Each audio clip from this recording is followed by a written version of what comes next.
संत रामपाल जी महाराज एक ऐसे महान संत जिन्होंने अपनी सतभक्ति, तत्व ज्ञान, करुणा और सेवा के बल पर समाज में नई मिसाल कायम की है।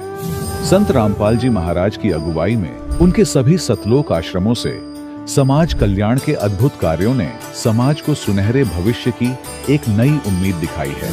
संत रामपाल जी महाराज से नाम दीक्षा लेने के बाद लाखों लोगों की लाइलाज बीमारियां जैसे कैंसर, एड्स आदि ठीक हुई। संत जी के ज्ञान से प्रेरित होकर उनके अनुयायियों ने लाखों यूनिट रक्तदान किया। संत जी ने लाखों बहन बेटियों का दहेज मुक्त विवाह करवाया।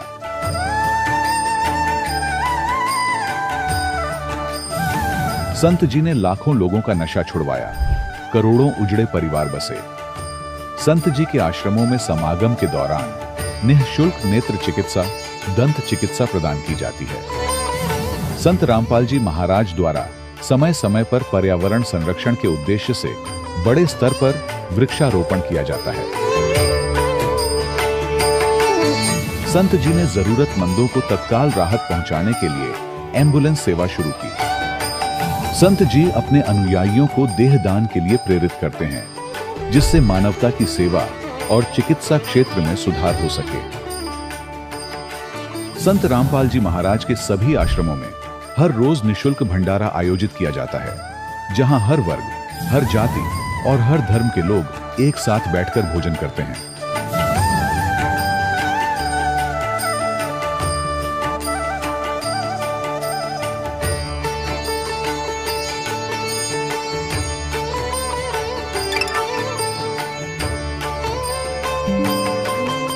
संत रामपाल जी महाराज की अन्नपूर्णा मुहिम ने गरीब और बेसहारा लोगों के जीवन में एक नई ऊर्जा और उम्मीद को जन्म दिया है। घर घर खाद्य सामग्री और जरूरी मदद पहुंचाकर संत रामपाल जी महाराज ने लोगों को दुख और मजबूरी से लड़ने की ताकत प्रदान की है।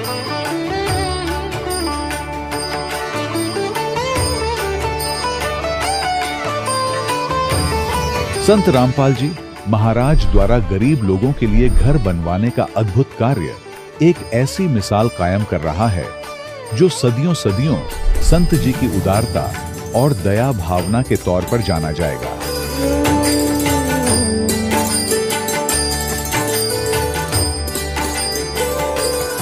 संत रामपाल जी महाराज के आश्रम में हजारों बुजुर्गों को सम्मान और प्यार के साथ जीवन जीने का अवसर मिलता है।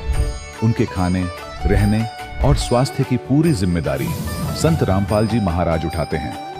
अनाथ बच्चों के लिए संत रामपाल जी महाराज के सभी आश्रम किसी वरदान से कम नहीं। यहाँ उन्हें शिक्षा, संस्कार और भविष्य के लिए बेहतर अवसर प्रदान किए जाते हैं।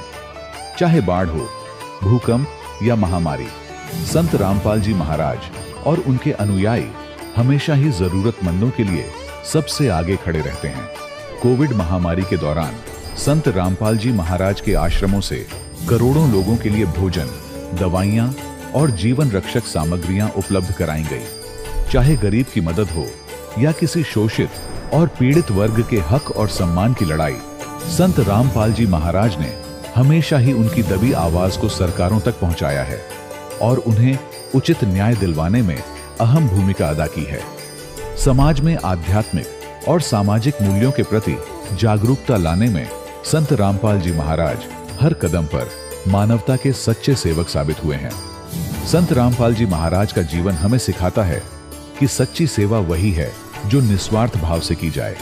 आइए हम भी इस महान सेवा के कार्य में इस महान संत से जुड़ें और संत रामपाल जी महाराज से नाम दीक्षा लेकर अपने जीवन को धन्य बनाएं।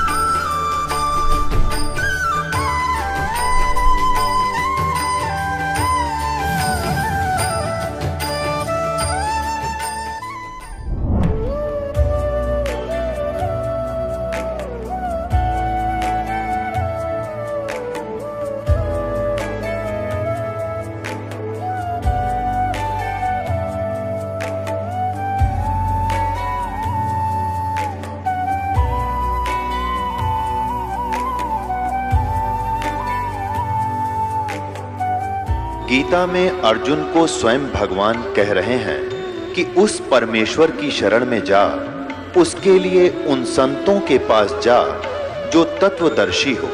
इसी प्रकार हजरत मोहम्मद को उनका अल्लाह कह रहा है कि कोई और पूर्ण परमात्मा है, उसको पाने के लिए उन तत्वदर्शी संत की तलाश कर।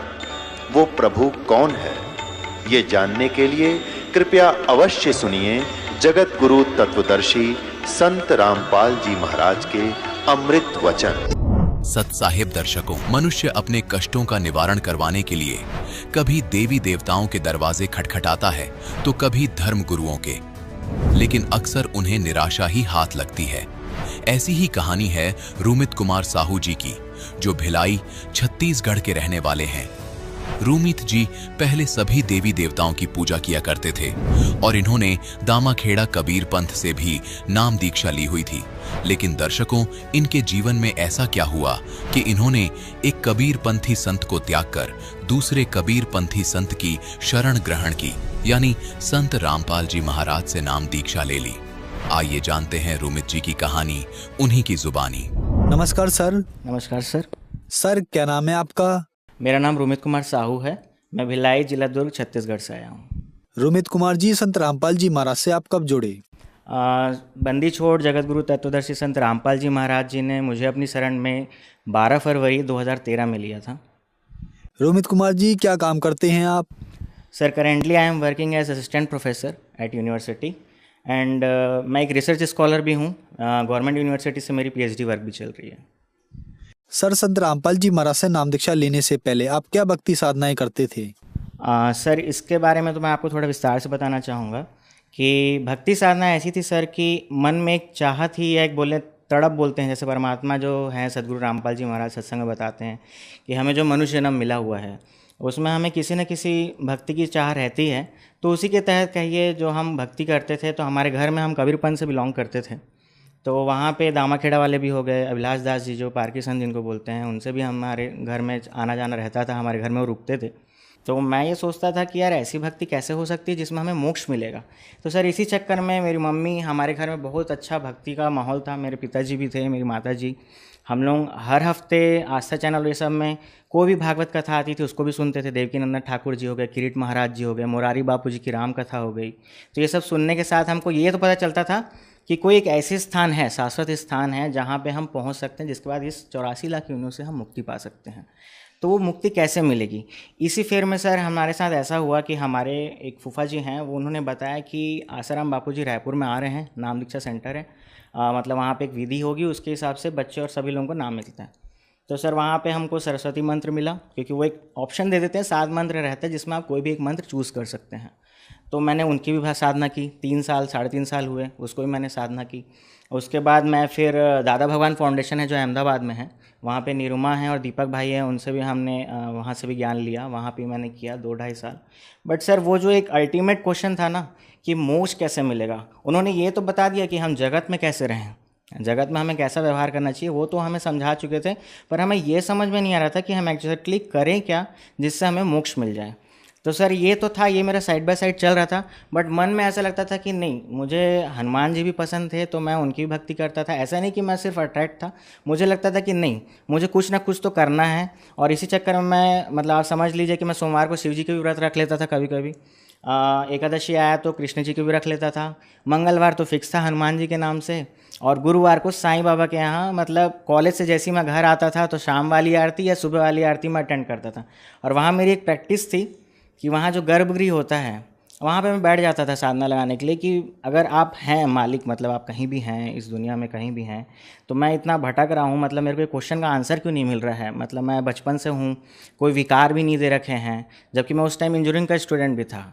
तो ऐसे ही करते करते मैंने साधना की, और एक दिन ऐसा आया कि जब मैं इंजीनियरिंग के वर्ष में जब पढ़ाई कर रहा था, तो मेरी माता जी को 6 महीने हुए थे, चैनल में उन्होंने सत्संग देखना प्रारंभ किया था जगत गुरु तत्वदर्शी संत रामपाल जी महाराज जी के। तो मेरी मम्मी ने बताया कि बेटा एक ऐसा सत्संग भी आ रहा है जिसमें वो पुस्तक खोल खोल के बता रहे हैं शास्त्रों से भी, उससे भी। सदगुरु रामपाल जी महाराज, यहाँ मैं बताना चाहूँगा कि जो मैं परमात्मा बोल रहा हूँ वो कबीर साहब जी के रूप में वर्तमान समय में जगत गुरु तत्वदर्शी संत रामपाल जी महाराज जी आए हुए हैं। उन्हीं के दया से मैंने वो सत्संग सुना।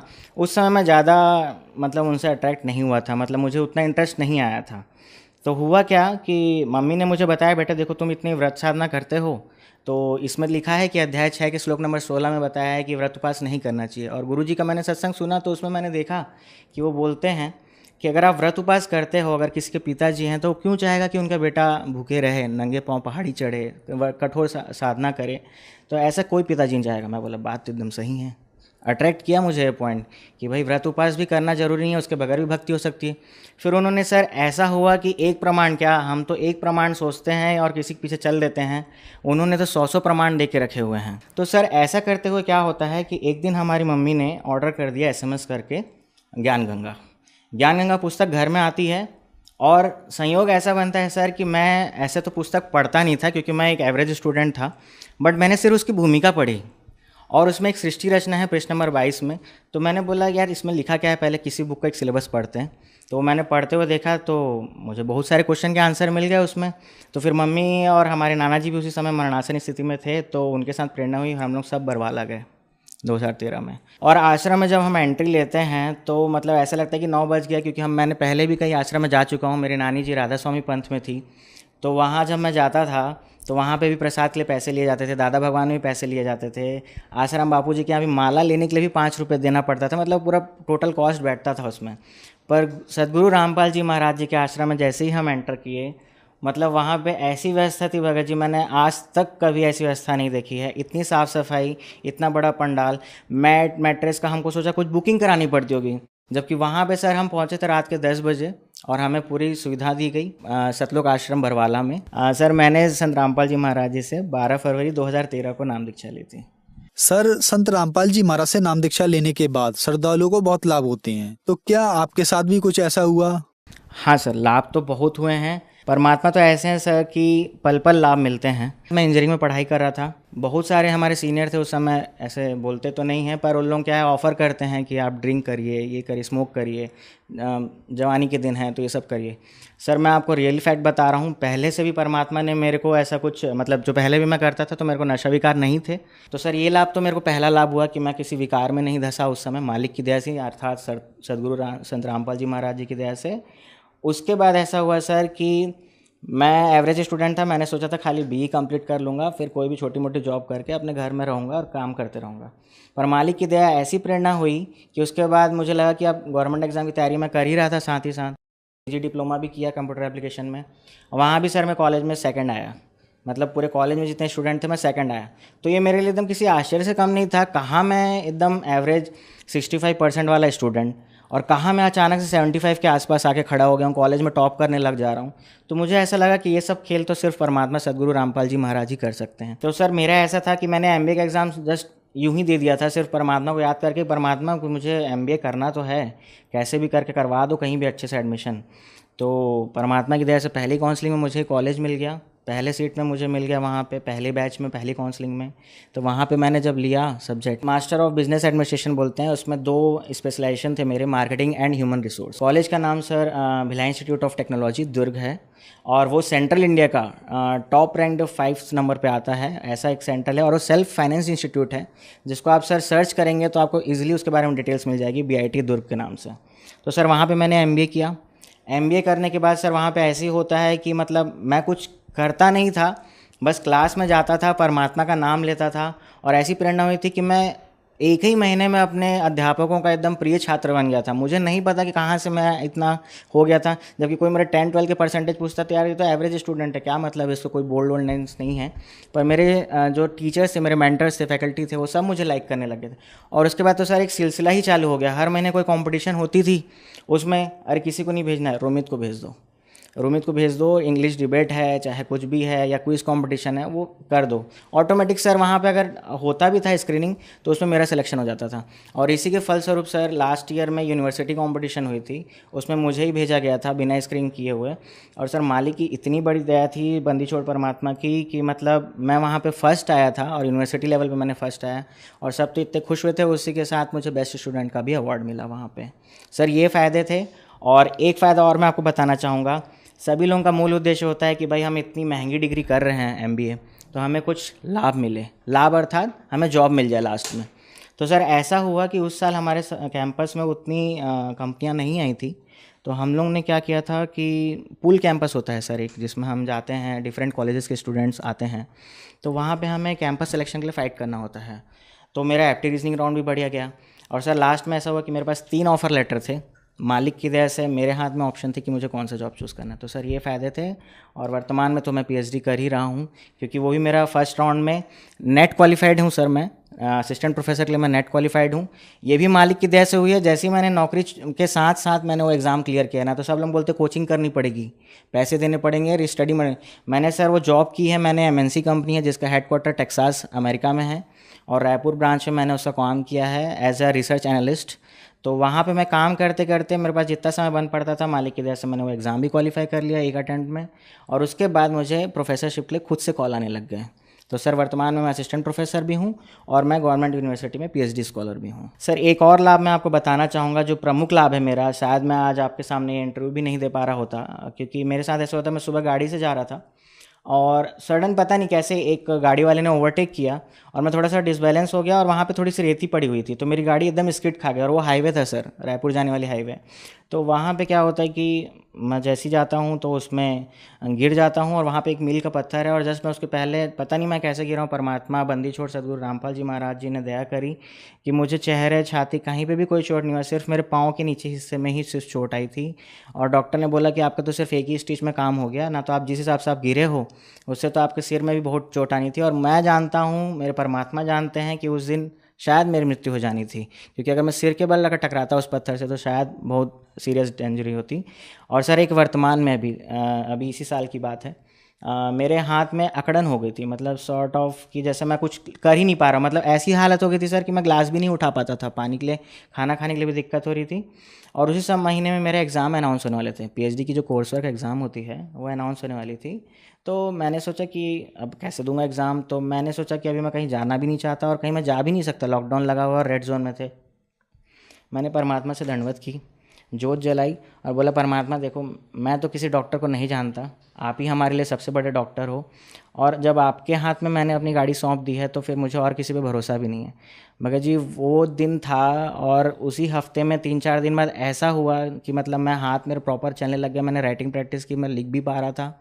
और उसके अगले हफ्ते क्या होता है कि वो एग्ज़ाम भी पोस्टपोन हो जाता है। संत रामपाल जी महाराज जी ने मुझे फिट भी कर दिया और बाद में फिर वो भी हो गया। रोमित जी, जो दर्शक आज आपको देख रहे हैं, खासकर युवा पीढ़ी को आप क्या कहना चाहेंगे? सर संदेश जो है वो तो सिर्फ परमात्मा देते हैं, मैं तो सिर्फ उनका दास हूँ, कुत्ता हूँ बस उनकी तरफ से। तो मैं बस हाथ जोड़ के इतना करबद्ध निवेदन करता हूँ आप सभी से कि मेरे ही कुछ दोस्तों ने कहा था मुझे कि रोमित, ये जो उम्र है, मतलब जो इसमें हम लोग जी रहे हैं अभी, ये सिर्फ मौज मस्ती करने के लिए है, भक्ति तो हम लोग बुढ़ापे में देखेंगे। तो बुढ़ापे में देखेंगे ऐसा बोलते थे, बट हम लोग क्योंकि भागवत कथा भी सुनते थे, जो भी चीज़ था, तो उसमें बोलता है कि कोई उम्र नहीं होती। यजुर्वेद में भी लिखा है कि 3 वर्ष के बच्चे को भी नाम दीक्षा दिला के उसको भी भक्ति साधना में लगा देना चाहिए। तो सर मेरा ये संदेश है युवा वर्ग से कि एक बार निष्पक्ष भाव से हाथ जोड़ की विनती है आपसे कि एक बार आप कृपया करके 2 पुस्तकें हैं जो आपको कहीं भी इजीली अवेलेबल हो जाएंगी, ज्ञान गंगा और जीने की राह। जिस भी लैंग्वेज में आपको मंगाना है, 18 डिफरेंट लैंग्वेजेस में वो बुक अवेलेबल है, ज्ञान गंगा। जीने की राह आपको हिंदी और इंग्लिश में मिल जाएगी और वो आप इजीली डाउनलोड कर सकते हैं। जगत गुरु संत रामपाल जी महाराज आप जैसे गूगल में टाइप करेंगे आपको उनकी वेबसाइट दिखेगी फर्स्ट में, आप उसमें जाके विजिट करके डाउनलोड सेक्शन में डाउनलोड भी कर सकते हैं। तो मेरा सिर्फ यही है, क्योंकि मुझे भी जब पहली बार मैंने सुना था तो थोड़ा सा धक्का लगा था, बट पढ़ा मैंने और बाद में जाना, तब जाके मैंने इस भक्ति किया। संत रामपाल जी महाराज से नाम दीक्षा कैसे ली जा सकती है? सर नाम दीक्षा लेना बहुत ही ईजी है। it's not difficult to take this Naam Diksha because in India various centers across 500 plus centers, वहाँ पे आप जाके कॉन्टैक्ट नंबर है सर, जिस भी चैनल में आप देखेंगे 13 चैनल में आते हैं, नीचे एक येलो लाइन फ्लैश हो रही होगी, उसमें आपको डिफरेंट कॉन्टैक्ट नंबर दिखेंगे। उस कॉन्टैक्ट नंबर में आप अपने एरिया का पिन कोड और अपना एरिया बताइए, वहाँ के जो नियरेस्ट नाम दीक्षा सेंटर होगा वो उसका आपका एड्रेस वहाँ के कोऑर्डिनेटर आपको दे देंगे। तो सर ये चीज़ है। दूसरा, आप किसी भी सोशल मीडिया प्लेटफॉर्म में जुड़े हों, फेसबुक, ट्विटर, लिंक्डइन हो गया, या फिर आपका ये जो इंस्टा हो गई, जितने भी हम ऐप यूज़ करते हैं उसमें भी आप जाके इनके संत रामपाल जी महाराज जी का ट्वीट करेंगे तो वहाँ पे आपको डिफरेंट चैनल मिलेंगे, सत्संग मिलेंगे, उसके थ्रू भी आप नाम दीक्षा के लिए अप्रोच कर सकते हैं। धन्यवाद सर। धन्यवाद। दर्शकों, अभी आपने सुने संत रामपाल जी महाराज से दीक्षा प्राप्त करके सुखी हुए भक्त के अनुभव। अब देखिए जगत गुरु तत्वदर्शी संत रामपाल जी महाराज के मंगल प्रवचन। जिसको परब्रह्म भी कहते हैं, ब्रह्म से नेक्स्ट ब्रह्म, पर माने दूसरा, और सरपुरुष ये ब्रह्म है, इनकी कितनी प्रभुता है। यह सरपुरुष जिसको सरब्रह्म भी कहते हैं, संतों ने इसको काल ज्योत स्वरूपी निरंजन भी कहा है। ये केवल 21 ब्रह्मांड का प्रभु है, स्वामी है। और अक्षर पुरुष ये 7 संघ ब्रह्मांड का स्वामी है, केवल इतना ही। और परम अक्षर पुरुष गीता अध्याय नंबर 15 के श्लोक नंबर 16 और 17 में 3 पुरुष हैं। सरपुरुष, अक्षर पुरुष, ये तो 16वें श्लोक में बता दिए। और ये भी नासवान, इनके अंतर्गत जितने प्राणी वो भी नासवान, उनके भी स्थूल शरीर सबका नाश होता है। जीवात्मा तो सबकी अमर है, गधे कुत्ते की भी अमर है। फिर 17वें श्लोक में गया 15वें अध्याय के कि उत्तम पुरुष है तो अन्य परमात्मा उदाहरत है, ये लोक तरम अविश्य विवर्ती अवैश्वर है। वो उत्तम पुरुष यानी पुरुषोत्तम, वो पुरुषोत्तम तो कोई और है जो तीनों लोकों में प्रवेश करके और सबका धारण पोषण करता है, जो परमात्मा कहलाता है, जो वास्तव में अविनाशी है। गीता ज्ञानदाता कहता है कि वो है पुरुषोत्तम, इन दोनों से अन्य है। अब यहाँ पुण्यात्मा 15वें अध्याय के 18वें श्लोक में ये विचलित कर देंगे अज्ञानी आपको। ये कहेंगे कि खुद कह रहा गीता ज्ञानदाता कि मैं लोक वेद में पुरुषोत्तम प्रसिद्ध हूं। वो यहाँ ये कहना चाहता है कि मेरे अंतर्गत जितने भी प्राणी आते हैं 21 ब्रह्मांड में, उनसे मैं उत्तम हूं, उनसे श्रेष्ठ हूं, उनसे हर तरह से मैं उच्च हूं, शक्ति में भी उच्च हूं। जैसे गीता अध्याय नंबर 7 के श्लोक नंबर 1 से लेकर 10 तक ये स्पष्ट कहता है, बलवानों का बल में हूं, बुद्धिमानों की बुद्धि में हूं। तो ये जो इसके अंतर्गत है उन पर लागू है। ये कहता है इस लोक वेद में, लोक वेद माने दंत कथा, सुने सुनाए ज्ञान के आधार से जो इस लोक में चल रहा है, जो ज्ञान, उसके आधार से मैं पुरुषोत्तम प्रसिद्ध हो रहा हूं, इसलिए क्योंकि मैं मेरे अंतर्गत जितने प्राणी हैं उन तक श्रेष्ठ हूं। लेकिन 15वें अध्याय के 17वें श्लोक में इसने स्पष्ट ही कर दिया कि उत्तम पुरुष है तो अन्य, उत्तम पुरुष माने पुरुषोत्तम, वो तो कोई और है। और उसको तत्वदर्शी संत बताएंगे।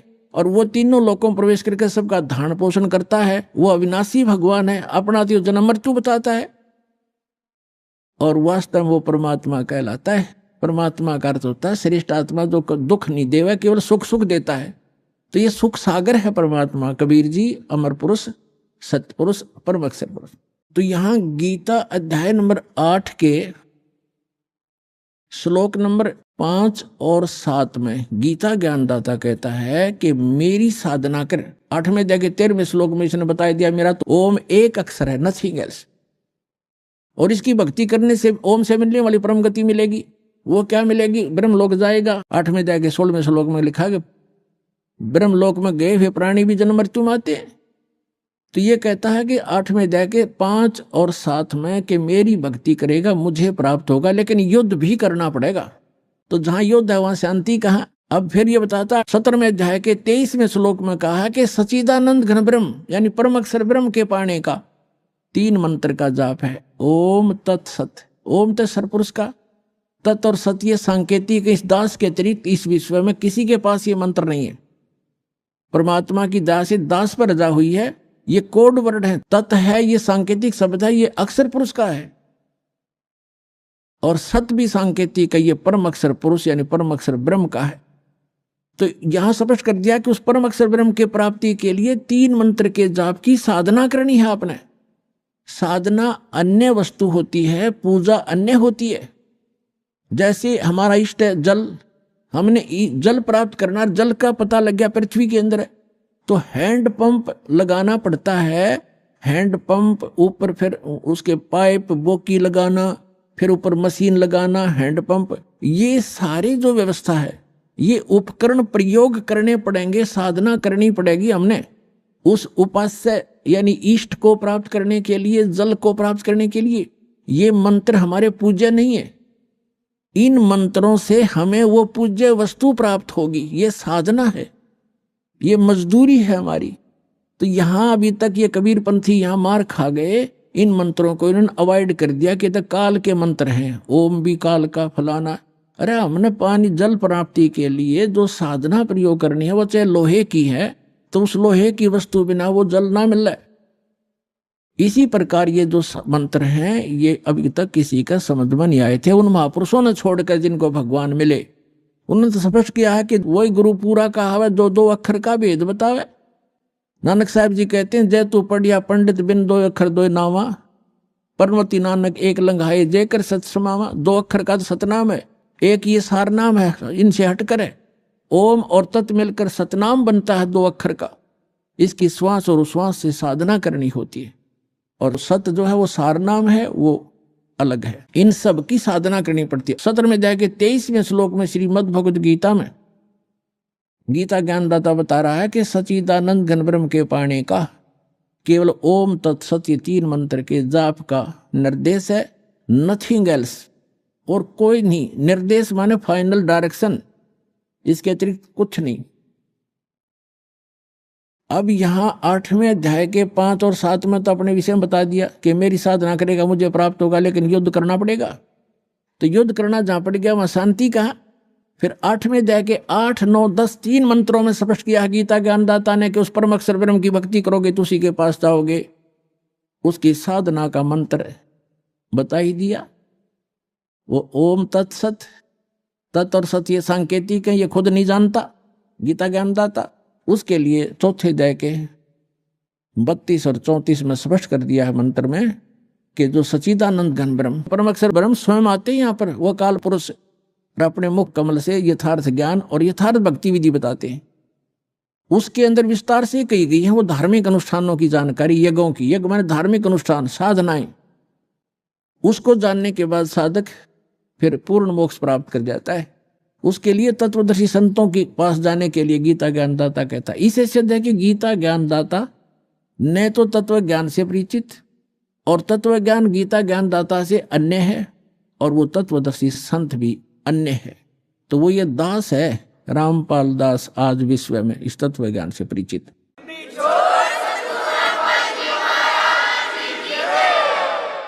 अब जो प्रसंग चल रहा है कि श्रीमद् भगवद गीता अध्याय नंबर 18 अंतिम अध्याय है, और 61 से 66 तक ये निर्णायक ज्ञान है। आगे तो कुछ और बातें हैं, वो भक्ति से संबंधित नहीं है। 18वें अध्याय के 61 और 62 में कर दिया कि वो परमात्मा समर्थ है, वो सभी को कर्म अनुसार वही चलाता है, जैसे जिसके कर्म है उसके अनुसार से वो कार्य करता रहता है।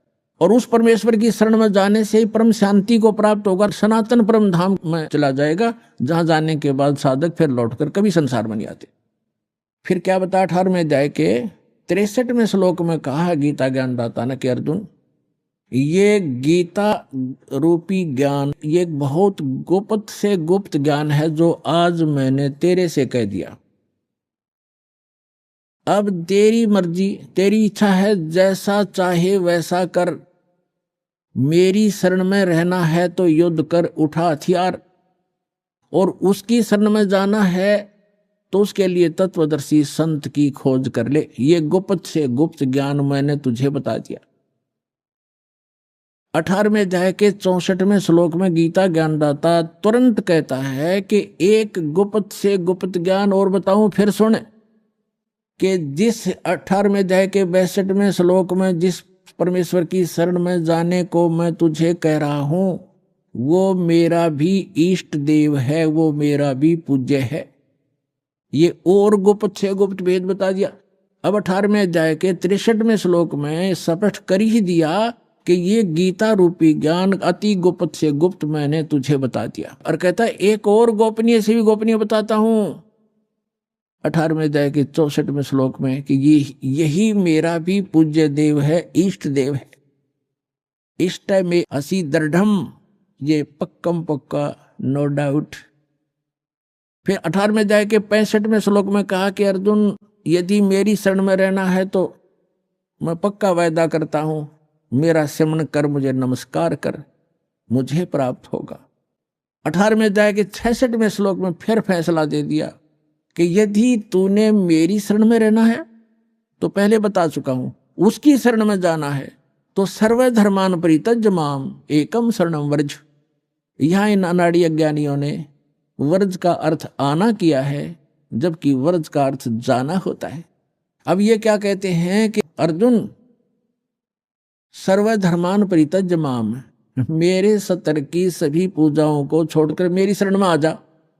अरे भले आदमियों, दूसरे अध्याय के 7वें श्लोक में ये अर्जुन कहता है कि मैं आपकी शरण में हूं, आपका शिष्य हूं, मेरी बुद्धि काम करना बंद कर गई है, जो मेरे हित में हो आप मुझे राय दें। तो श्री कृष्ण जी की शरण में अर्जुन तो पहले ही था। अब ये कहो कि सर्वधर्मान परित्यज्य माम एकम शरणम व्रज, व्रज का अर्थ जाना होता, आना नहीं। जैसे इंग्लिश वर्ड गो है, गो का अर्थ कम नहीं हो सकता, आना नहीं हो सकता। कहीं सेंटेंस थे उसकी कितनी बनाए जाओ, फलाना व्याकरण बनती है, फलाना बनती है, फलानी धातु बनती है, अटपट मारते हैं, मूर्ख बनाते हैं, इनको ज्ञान नहीं है। तो इसमें कहा कि सर्वधर्मान परित्यज्य माम, मेरे सतर की सभी धार्मिक पूजाएं मुझे दे दे, छोड़ दे। परित्यज्य कौन कौन सी हैं? ओम नाम का जाप है, जैसे ओम तत्सत, ये 3 मंत्र का जाप है, आपको दिया जाता है जिनको कंप्लीट कोर्स प्राप्त हो गया है। तो ओम जो मंत्र है ये ब्रह्म की साधना है, इसके सतर की धार्मिक कमाई है, हम इसको दे देंगे। पहले हम इसको ब्रह्मलोक में जाकर नष्ट करते थे, देवता बन जाते थे, अपना धन नाश करके फिर गधा बन जाते थे। तो अब हमें ज्ञान हो गया, हम इसका कोई प्रतिफल नहीं लेंगे, अपनी पूंजी नाश नहीं करेंगे, हमारे ऊपर इसका ऋण है, क्योंकि ये पृथ्वी इसने तप करके प्राप्त कर रखी है और हम इसमें बेमतलब आ गए। अब इसने हमें मजदूर बना लिया कि यहाँ कमाओ और खाओ और मेरा टैक्स दो, हमें मजदूर बना रखा, बंधक। तो अब परमात्मा आए हैं हमें छुड़वाने के लिए, विधि बताई कि इसका टैक्स दो, मैं तुम्हारा अकाउंट कराऊंगा और ये मजदूरी करो, इससे पीछा छुड़ाओ, चलो सतलोक में जहां से तुम आए हो, जहां कभी दुख नहीं होता।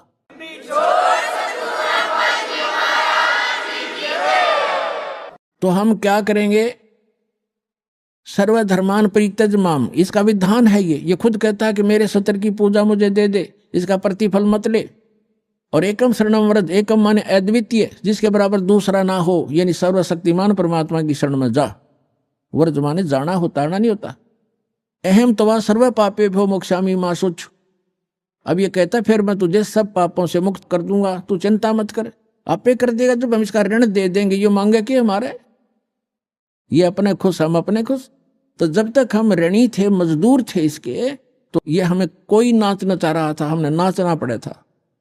तो इस प्रकार हम जब यहां से चलेंगे, जैसे आपको प्रथम मंत्र दिया जाता है, वो यहाँ की संसारिक सुविधाएं, टैक्स, जैसे आपने बिजली कनेक्शन ले रखा है, टेलीफोन कनेक्शन ले रखा है, और पानी कनेक्शन ले रखा है, गैस कनेक्शन ले रखा है, या किसी से बैंक लोन ले रखा है, तो उसको वापस देते रहोगे, टैक्स किराया उनका जो चार्ज है, तो आपको सुविधा प्राप्त होंगी। तो जब तक आपने संसार में रहना, यहाँ की जो सुविधा तुम्हें चाहिए वो प्रथम मंत्र से मिलेंगी, उनके बीच के 5 नामों से। और फर्स्ट एंड लास्ट जो मंत्र है, ये आपकी भक्ति में, सतलोक जाने की भक्ति में अलग से कमाई साथ जुड़ती है। अब ये जो मंत्र है आपके, पहला मंत्र आपको यहाँ कंठ कमल तक बरी कर देगा। जब आप यहाँ से चलोगे तो सबसे पहले आत्मा मूल कमल में जाएगी, वहां गणेश जी का कमल है, उनका ऑफिस है, वहां से अपना अकाउंट क्लियर कराएगा। फिर आएगा ब्रह्मा जी के लोक में, स्वाद चक्र में, उसके बाद विष्णु जी के लोक में, नाभि चक्र में, फिर शिव जी के लोक में, हृदय चक्र में, फिर देवी के लोक में, कंठ चक्र में, फिर ये त्रिकुटी में पहुंचेगा। और ये नकली राधा स्वामी वाले, धन धन सतगुरु वाले नो के साडे गुरु जी तब सीधा नाम बताते हैं, असी तो सीधे त्रिकुटी में जाते हैं। खाक त्रिकुटी में जाते हो? त्रिकुटी को बरवाले का बस स्टैंड है, पैदल चला जा तो पहुंच गया, साइकिल उठा लिया तो पहुंच गया। त्रिकुटी में जाने के लिए अंगा लगेगा। तब त्रिकुटी में जब हम जाएंगे तो उसमें ये 3 मंत्र के जाप हैं, ओम तत्सत। ओम का अकाउंट हम त्रिकुटी पर देंगे इसको, वहां परमात्मा मिलेंगे इस दास के रूप में आपको, जो यहाँ सच साधना और सच्ची लगन दास के अंदर एज ए गॉड होगी।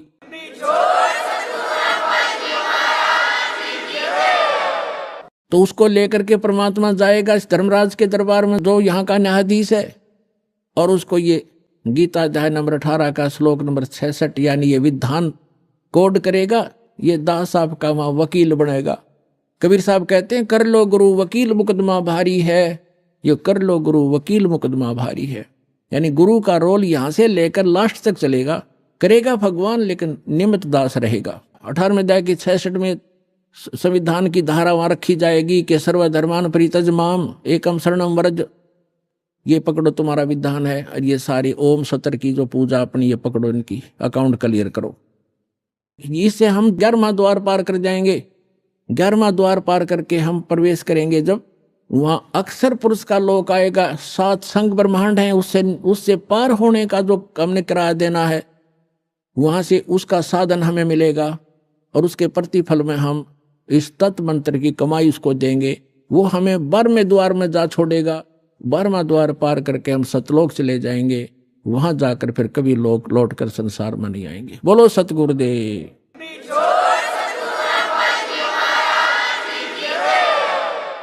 परम पिता परमात्मा पूर्ण ब्रह्म सारी सृष्टि के रचनहार कबीर परमेश्वर जी की असीम रजा से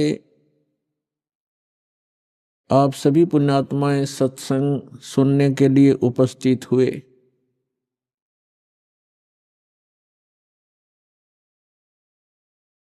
सत्संग में आने से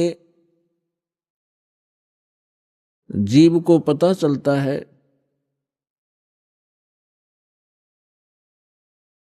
हम कौन हैं, कहां से आए हैं। यहां ये मरने और जीने की व्यवस्था किस कारण से बनी हुई है। इस बात को प्रत्येक प्राणी महसूस करता है। जन्म हुआ अच्छी बात, परिवार हो गया बहुत ही अच्छी बात, पुत्र पुत्री हुए, संपत्ति कोठी बनी, बस क्या कहने। और फिर मृत्यु, ये मृत्यु वाली बात है, ये खटकती है। अब ये मृत्यु जो होती है ये एकदम विपरीत स्थिति है। सारा जीवन संतान के पोषण में, संपत्ति के जोड़ने में, कोठी और महल बनाने में लगा देता है प्राणी। और 1 मिनट के बाद पता नहीं पुत्र की मृत्यु हो जाती है, पुत्री मर जाती है, पुत्र वधू मर जाती है, मां की मृत्यु हो जाती है, परिवार भी नाश हो जाता है। तो यहां हमारी बुद्धि कभी नहीं जाती कि ऐसा क्यों हो रहा है। हमने एक ये परंपरा मान ली कि ऐसा होता ही है, ऐसा होता है, सबके साथ हो रहा है, इसलिए दुख तो होता है। लेकिन शेष बचे हुए ये सोचते हैं हम तो अभी कुशल हैं, बस ऐसे हम अटकलबाजी से यहां जी रहे हैं। तो परमात्मा कहते हैं, हमें समझाने के लिए परमात्मा अपने ऊपर ही उदाहरण दे रहे हैं। कबीर परमात्मा जी ये हमारे पिता हैं। साथी हमारे चले गए, हम भी चालन हारे, कोई कागज में बाकी रह रही, ताते लगी है वार। कोई कागज में बाकी है, कोई श्वास शेष हैं आपके, इसलिए देर लगी हुई है आपको। और जो चले गए संसार छोड़कर, उनके भी, उनकी आशाएं, उनके इरादे, उनकी सोच यही थी कि अभी मृत्यु नहीं होगी। फिर परमात्मा याद दिलाते हैं, स्वयं आकर के कबीर भगवान यथार्थ ज्ञान, यथार्थ भक्ति विधि, अपने द्वारा रची हुई सृष्टि को ही भी वो खुद ही ठीक ठीक बताते हैं। और हम कहाँ थे ये हमें नहीं मालूम हो सकता, चाहे कितनी बात बनावे। ये तो रचनहार ही बता सकता है कि आप यहाँ क्यों दुखी हो रहे हो, ये मरने जीने की व्यवस्था कौन सी अच्छी है। इस बात को सभी मानते हैं कि अच्छी नहीं है।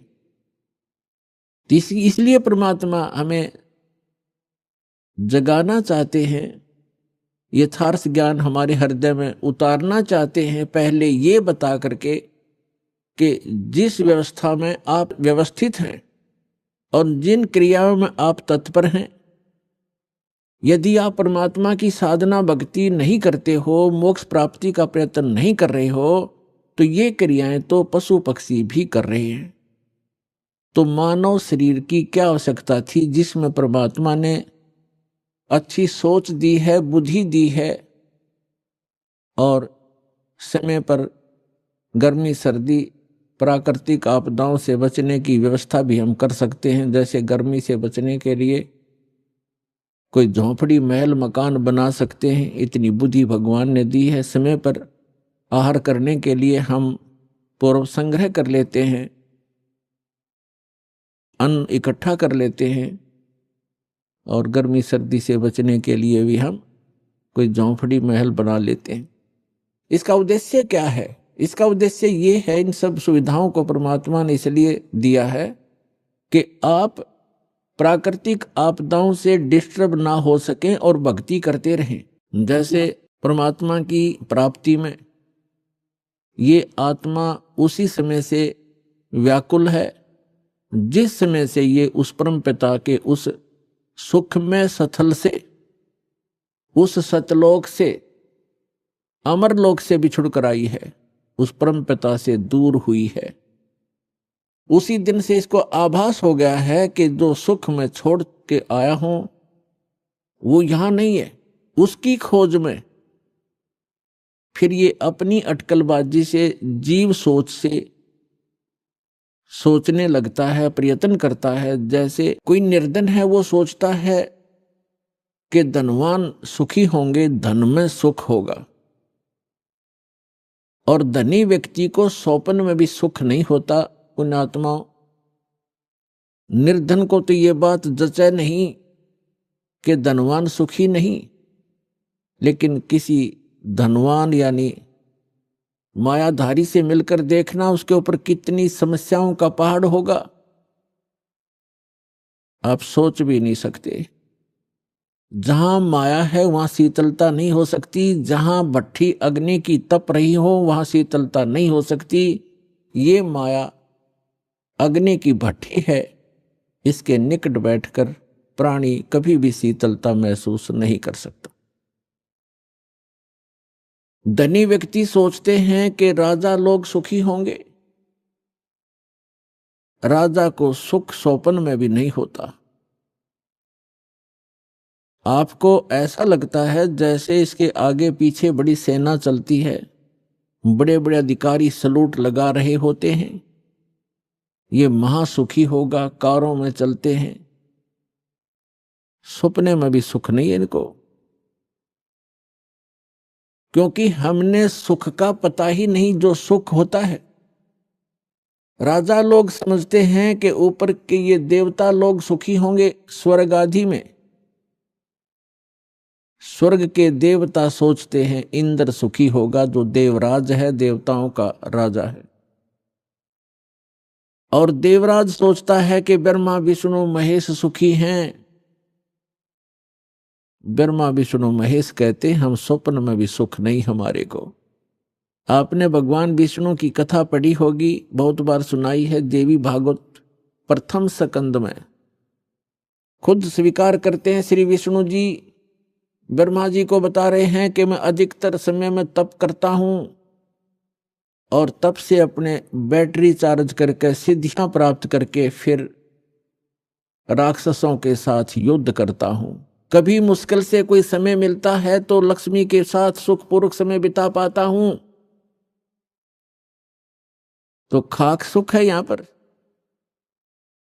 परमात्मा बताते हैं झूठे सुख को सुख कहे, ये मान रहा मन मोद, सकल चबीना काल का, कुछ मुख में कुछ गोद।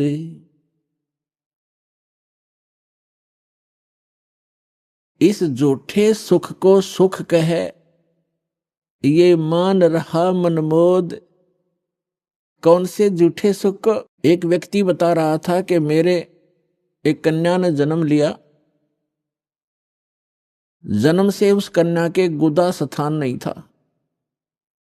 इसको देखकर मेरे ऊपर पहाड़ टूट गया समस्या का, महा दुखी हो गया मैं। डॉक्टर के यहां लेकर गया मेडिकल में। जिस वार्ड में मेरी बेटी को भर्ती किया उसमें ऐसे 3-4 केस और थे। तब मुझे कुछ राहत मिली कि मेरे जैसे और भी दुखी हैं। बताओ इससे क्या लाभ मिला उसको? अपना मन में मान लिया कि चलो और भी दुखी हैं तो मैं भी दुखी हूं, कोई बात नहीं। क्या वो दुख हल्का हो गया? क्या गुदा स्थान बन गया बेटी का? तो पुण्यात्माओं, इसे गंदे लोक में रह रहे हम, यह सुख नाम की चीज नहीं है। हम एक दूसरे को दुखी देखकर उससे हल्का दुख हो या उसके बराबर हो, हम अपने राहत मान लेते हैं। यहाँ कोई विकल्प नहीं है। जैसे एक व्यक्ति के 3 पुत्र थे, एक पुत्र की मृत्यु होगी, बहुत दुखी, बुरी तरह रो रहे हैं, आहार भी नहीं कर रहे हैं। शोक व्यक्त करने वाले व्यक्तियों में एक ऐसा व्यक्ति उपस्थित था जिसका एक ही पुत्र था, वही मृत्यु को प्राप्त हो चुका था। तो सांत्वना देने वालों ने कहा कि देख भाई, यहां तो ऐसा ही है, सभी की मृत्यु होती है, ये तो भगवान हवाला बात है, चिंता मत करो। देखो ये भाई बैठा है, इसको देख कर जी ले। इसका इकलौता पुत्र था, उसी की मृत्यु होगी, ये भी तो अपना समय व्यतीत कर रहा है, धैर्य कर। तो तब उस व्यक्ति को कुछ होशी आई, हाथ मुंह धोए, कुछ देर में खाना भी खा लिया। अब उसने ये सुख मान लिया कि देख इस बेचारे का इकलौता पुत्र था और वो ही मर गया, मृत्यु को प्राप्त हो गया। शुक्र है मेरे तो 3 थे, मेरा तो एक ही मरा है, 2 तो बचे हैं। पहले इससे सुख मान लिया। क्या वो बेटा वापस आ गया? तो यहां परमात्मा कहते हैं झूठे सुख को सुख है, ये मान रहा मनमोद, और सकल चबीना काल का, कुछ मुख में कुछ गोद। यहां क्या बताते हैं? भाई तन दर सुखिया कोई न देखा, जो देखा सो दुखिया हो। उदय अस्त की बात करते हैं, मन सबका किया विवेक का हो, सबका किया विवेक का हो। घाटे बाधे सब जग दुखिया, के गृष्टि बैरागी हो। लाभ हानि से सब कोई दुखिया, के गृष्टि बैरागी हो। सुख देव ने दुख के डर से, गर्भ में माया त्यागी हो, गर्भ में माया त्यागी हो। तंदर सुखिया कोई न देखा, जो देखा सो दुखिया हो। उदय अस्त की बात करते हैं, मन सबका किया विवेक का हो, सबका किया विवेक का हो। अभी आपने सुने संत रामपाल जी महाराज के मंगल प्रवचन। आइए अब सुनते हैं संत रामपाल जी महाराज से नाम दीक्षा लेकर सतभक्ति करके अद्भुत लाभ प्राप्त करने वाले अनुयायी के विचार। दर्शकों, हिंदू समाज में देवी दुर्गा जी को आदिशक्ति और सर्व सुखद देवी के रूप में पूजा जाता है। कहा जाता है कि यदि कोई देवी दुर्गा जी की पूजा कर ले और उनसे अर्चना करे तो वह माता कभी किसी को खाली हाथ जाने नहीं देती। लेकिन दर्शकों, आज बदरपुर दिल्ली की रहने वाली सुंदर देवी जी का अनुभव सुनने के बाद आपकी धारणा बिल्कुल बदल जाएगी, क्योंकि सुंदर देवी जी 32 सालों से देवी दुर्गा जी की पूजा कर रही थीं। लेकिन फिर भी इन्हें अपने जीवन में कोई राहत नहीं मिल रही थी ये मानसिक शारीरिक रूप से पीड़ित थी और दैविक शक्तियों से भी परेशान थी। दर्शकों, सुंदर देवी जी का कहना है कि मेरी जिंदगी तब बदली जब मुझे संत रामपाल जी महाराज की शरण मिली। आइए जानते हैं कि आखिर क्यों सुंदर देवी जी ने अपनी पारंपरिक भक्ति साधनाओं को त्याग कर संत रामपाल जी महाराज की शरण ग्रहण की। सुनते हैं सुंदर देवी जी की कहानी उन्हीं की जुबानी। नमस्कार जी। सत साई जी सर। क्या नाम है बहन जी आपका? मेरा सुंदर देवी नाम है। बहन जी आप कहाँ से आए हैं? मैं दिल्ली बदरपुर से आई हूँ। बहन जी संत रामपाल जी महाराज से नाम दीक्षा आपने कब ली? 2010 में। संत रामपाल जी महाराज से नाम दीक्षा लेने से पहले क्या आप कोई भक्ति साधना भी करते थे? हाँ जी, हिंदू धर्म होने के कारण सभी देवी देवताओं की पूजा करते थे और देवी को मैं इष्ट मानती थी। बहन जी आपने बताया कि आप हिंदू धर्म में होने के कारण देवी देवताओं की पूजा करते थे और देवी को अपना इष्ट मानते थे, तो इन सब भक्ति साधनाओं से क्या आपको कोई लाभ भी प्राप्त हुए? नहीं सर जी, मुझे कोई भी लाभ प्राप्त नहीं हुए। मैं बहुत दुखी रहती थी इन पूजा को करते करते। इतनी दुखी थी कि बहुत ही ज़्यादा। मैं शरीर से भी दुखी, मानसिक से भी, आर्थिक सब चीज़ से दुखी हो गई थी। देवी ने मुझे बिल्कुल पागल कर दिया था। कहते हैं लोग देवी देवी, लेकिन देवी की पूजा करते करते मैं बिल्कुल पागल हो गई थी। जैसे देवी मुझे आदेश करती थी मैं वैसे ही काम करने लगती थी। जो मुझे कहती थी तो कूड़ा चुग ले, मैं कूड़ा चुग लेती थी। इतनी मतलब दुखी हो गई थी मैं, बहुत ही दुखी हो गई थी उनसे। 32 साल तक मैंने बहुत परेशानी उठाई है देवी के चक्कर में। और मेरे जो है शरीर में, सारे में, सब में दर्द रहता था कि जहाँ भी कहीं मैं कीर्तन में या घर में गीत भी गाने लगते थे देवी के, जब भी मैं खेलने लगती थी, लेकिन सब जगह झाड़ फूंक श्यानन को, भक्तन को, सबको दिखाया, पर कहीं से भी मुझे कहीं से भी कोई लाभ नहीं हुआ। मैं बहुत ही शरीर से दुखी हो चुकी थी और ऐसा लगता था कि बस जिंदगी रहे ना, इससे तो आत्महत्या कर लूँ। इतनी परेशान हो गई थी मैं इसके देवी के चक्कर में, लेकिन कहीं से भी मुझे कोई सुख आराम नहीं मिला। और मेरे बच्चों को भी, जब मेरे बच्चे हुए तो दो बच्चों को, लड़का लड़की थी, उनको दोनों को दौरे पड़ने लगे और वो इतने बड़े बड़े होने का पर भी वे जो है दौरे पड़ते थे और कहीं भी गिर जाते थे। अब मैं खुद भी परेशान और मेरे बच्चे भी परेशान। मैं कहाँ कैसे कैसे उठाऊँ। वो जवान भी हो गए तब भी उनकी हालत ऐसी ही रही। उन्हें कहीं से भी, इतने सारे मैंने अस्पतालों में, दिल्ली के कैलाश, अपोलो और सफदरजंग मेडिकल, बत्रा हॉस्पिटल, सब में मैंने उसका इलाज कराया, पर कहीं से भी मेरे बच्चों को कहीं से भी कोई आराम नहीं है। उनके दौरे बंद नहीं हुए और ऐसे ही पड़ते रहे। मैं दवाई करती रही लेकिन उन्हें कोई भी आराम नहीं हुआ। मेरे बच्चे भी बहुत दुखी रहे और मैं भी बहुत दुखी रही। और मुझे जो है 15 साल तक उसी दौरान देवी की इतनी भक्ति करती थी और भक्ति करते करते भी मुझे टीबी की बीमारी हो गई। चार बार मैंने टीबी का इलाज करवाया, 2-3 साल का कोर्स करा, लेकिन फिर भी मुझे उनसे भी कोई आराम नहीं हुआ।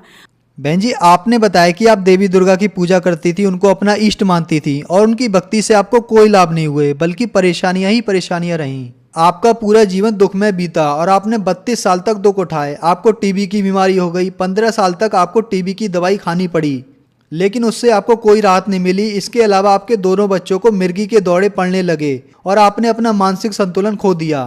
तो फिर संत रामपाल जी महाराज के बारे में जानकारी आपको कहाँ से मिली? सर जी मेरे दामाद हैं सर जी, उन्होंने मुझको जो है एक सीढ़ी दी कि मम्मी आप इस सीढ़ी को देखो। तो तब तो मैंने वो सीढ़ी देखी नहीं। उन्होंने लगा के भी दिखाई तो मैंने उनसे मना कर दिया, नहीं मैं तो सब गुरुजी ऐसे ही हैं, मेरा तो इन सब से जो है बिल्कुल विश्वास उठ चुका है और मेरा कहीं भी मन नहीं करता किसी भी कुछ देखने के लिए। फिर मैं 3-4 महीने तक जो है चुप रही। ये मेरे से समझाते रहे पर मुझे समझ में नहीं आया। फिर मैंने खुद परमात्मा की, भगवान की, पता नहीं मेरे पे ऐसी रजा हुई, मैंने इनके कमरे पे जाके खुद ही मैंने कहा कि तुम अपने सत्संग में कब जाओगे, मुझे अपने सत्संग में लेकर चलो, मैं बहुत दुखी हो चुकी हूँ। तो फिर इन्होंने कहा कि ठीक है सर जी। फिर मैं संत रामपाल जी महाराज के आश्रम में गई, मैंने वहाँ से नाम दीक्षा ली। बहन जी हम संत रामपाल जी महाराज के अनुयायियों से मिलते हैं तो उनको संत रामपाल जी महाराज से नाम दीक्षा लेने के बाद आध्यात्मिक, भौतिक, मानसिक और शारीरिक लाभ जरूर होते हैं। तो क्या संत रामपाल जी महाराज से नाम दीक्षा लेने के बाद आपको भी कोई ऐसे लाभ प्राप्त हुए? हाँ जी सर जी हुए। मुझे सबसे पहला लाभ तो ये हुआ कि जो मुझे देवी जो मेरे सिर आती थी, वो जो उससे मैं बहुत परेशान थी, बहुत दुखी थी। और जब मैं उनसे नाम ले लिया संत रामपाल जी महाराज जी से, तो मैं बिल्कुल ठीक हो गई उसी दिन से ही। जब जिस दिन से मैंने नाम लिया उस दिन से ही मुझे नहीं पता लगा वो कहाँ चली कहाँ नहीं। कुछ नहीं रही मेरे शरीर, मेरा शरीर ऐसा हो गया जैसे फूल हो गया हो। नहीं तो मेरे शरीर पे इतना बोझ रखा रहा हर वक्त, जैसे कितना मन बोझ रखा है। और उसके बाद मैं बिल्कुल जो है ठीक हो गई जब से मैंने संत रामपाल जी महाराज जी की से नाम दीक्षा ली। दूसरा लाभ भगत जी ये था कि मेरे जो है बच्चों को जो है मिर्गी के दौरे पड़ने लगे थे, 2 बच्चों को, और वे बड़े बच्चे जवान होते गए पर दौरे बंद नहीं हुए। मैंने जो है बड़े बड़े अस्पतालों में, अपोलो में जैसे दिल्ली में है, और सफदरजंग है दिल्ली में, मेडिकल है, और बत्रा हॉस्पिटल दिल्ली में है प्राइवेट हॉस्पिटल, उनमें सब में इलाज कराया। एक नवड्डे के अंदर है कैलाश हॉस्पिटल, वहाँ भी इलाज कराया, पर सर जी कहीं से भी मेरे बच्चों को आराम नहीं हुआ। लेकिन जब से संत रामपाल जी महाराज जी की नाम दीक्षा ली है तब से उनके भी दौरे बंद हो गए। भगत जी तीसरा लाभ मुझे ये था कि मेरे जो है टीबी हो गई थी, और टीबी का इलाज मैंने 15 साल तक करवाया, लेकिन भगत जी मुझे कुछ भी आराम नहीं हुआ।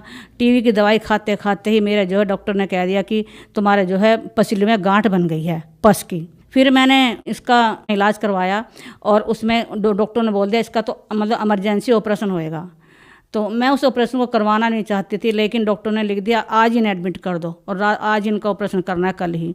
उसके बाद मेरे भगत ने जो है मुझे वहाँ पर एडमिट कर दिया हॉस्पिटल में, और फिर संत रामपाल जी महाराज जी से प्रार्थना लगवाई। तो संत रामपाल जी महाराज जी का यही संदेश आया कि सब कुछ ठीक हो जाएगा। जब जो है मेरा ऑपरेशन हो गया 30 टाँकों का, सर जी मेरा ऑपरेशन हुआ, और संत रामपाल जी महाराज की दया से वो मेरा ऑपरेशन सक्सेसफुल हो गया। और मैं जो है 1 महीने के अंदर अंदर इतना बड़ा ऑपरेशन होने के बावजूद मैं जो है आश्रम पहुंच गई। जब मैं संत रामपाल जी महाराज जी के आश्रम में पहुंची तो गुरुजी से जब मैंने आशीर्वाद लिया तो गुरुजी ने यही कहा कि बेटे तुम्हारी तो मौत थी, लेकिन भगवान ने तुमको जो है सांस दे दी है। तो संत रामपाल जी महाराज की दया से मुझे यहाँ भी जीवन दान मिला, और जो मेरे जो है टीवी की समस्या थी तो वो संत रामपाल जी महाराज जी से नाम दीक्षा लेने के बाद बिल्कुल ख़त्म हो गई, और मैं बिल्कुल ठीक हूँ। इस वक्त मैं बिल्कुल सही हूँ हर तरह से। नहीं तो कभी मेरा बीपी हाई, और कभी कुछ बढ़ जाता था, कभी कुछ, कभी सिर में दर्द, कभी पैरों में दर्द, गोड्डों में दर्द इतना रहता था मेरे, बहुत ही ज़्यादा रहता था, मुझे चला भी नहीं जाता था। जब से मैंने नाम दीक्षा लिया अब मैं बिल्कुल हर तरह स्वस्थ दिख रही हूँ, नहीं मेरे से खड़ा नहीं हो जाता था बिल्कुल भी, मैं बहुत परेशान थी। और भगत जी उसके बाद में जो है चौथा लाभ मेरा ये हुआ कि जो है जो घर में जो आर्थिक स्थिति थी वो इतनी मतलब ख़राब हो चुकी थी, क्योंकि जो भी एक तो भगत जी की सरकारी नौकरी थी, लेकिन सरकारी नौकरी का भी ये नहीं पता लगता था पैसा कहाँ जा रहा कहाँ नहीं। जितना पैसा कमाते थे सब डॉक्टरों के जाता था, कई लाख डॉक्टरों के जाते थे, और फिर भी मतलब घर में इतने दुखी थे कि ना तो बच्चों में शांत थी और ना मुझ में और ना किसी में, सब घर में क्लेश होता रहता था पैसे के लिए भी। तो इतने दुखी थे, बहुत ही परेशान थे हम। और अब जब से हमने संत रामपाल जी महाराज जी से नाम दीक्षा ली है तब से हम सब बिल्कुल ठीक हैं, बहुत अच्छी तरह से हमारी ज़िंदगी कट रही है, किसी तरह की कोई टेंशन नहीं है। और भगत जी ने भी नाम ले लिया था, उसके बाद भगत जी भी बिल्कुल सही हैं और अच्छी तरह से सब हम भक्ति कर रहे हैं, और संत रामपाल जी महाराज जी की हम पर बहुत अच्छी दया है। बहन जी, संत रामपाल जी महाराज से नाम दीक्षा लेने के बाद आपको बहुत सारे लाभ प्राप्त हुए। आपको जो 32 साल से प्रेत बाधा थी वो भी ठीक हुई। आपको जो 15 साल से टीबी की बीमारी थी वो भी संत रामपाल जी महाराज की कृपा से ठीक हुई। और आपके बच्चों को जो मिर्गी के दौरे आते थे वो भी संत रामपाल जी महाराज से ठीक हुए। और आपके पति को भी संत रामपाल जी महाराज ने बहुत सारे लाभ दिए। संत रामपाल जी महाराज ने आपका जीवन खुशियों से भर दिया। तो जो श्रद्धालु आपको देख रहे हैं और वो भी किसी न किसी बीमारी से ग्रस्त हैं, उनके लिए आप क्या कहना चाहेंगी? सर जी, मैं यही कहना चाहूँगी जो मेरी तरह से दुखी हैं और जो इस इंटरव्यू को देख रहे हैं संसार के लोग, तो मैं यही कहना चाहूँगी कि जो है संत रामपाल जी महाराज जी से नाम दीक्षा लो और अपना कल्याण कराओ, क्योंकि बिना सही ज्ञान के सिवा और कहीं भी मतलब ये ज्ञान नहीं है। सिर्फ संत रामपाल जी महाराज जी के पास ही ये सच्चा ज्ञान है और समाधान भी है साथ में। बहन जी, संत रामपाल जी महाराज से नाम दीक्षा कैसे ले सकते हैं? संत रामपाल जी महाराज जी से नाम दीक्षा लेने का आजकल गुरुजी ने बहुत ही आसान रास्ता बना दिया है कि हर स्टेट में और हर जगह पे देश विदेशों तक भी नामदान सेंटर खोल दिए गए हैं। और अनेकों मतलब चैनलों पे गुरु जी का जो है सत्संग आता है, उसके नीचे एक पीली पट्टी चलती है, उसमें जो है कॉन्टेक्ट नंबर होते हैं। जिस किसी को भी ये नामदान दीक्षा लेनी हो तो उनसे कॉन्टेक्ट करो और तुमको जो है आसपास का सेंटर बता दिया जाएगा। और संत रामपाल जी महाराज जी से नाम दीक्षा ले सकते हो और नाम दीक्षा लेकर अपना कल्याण करवा सकते हो। धन्यवाद बहन जी। सत साई।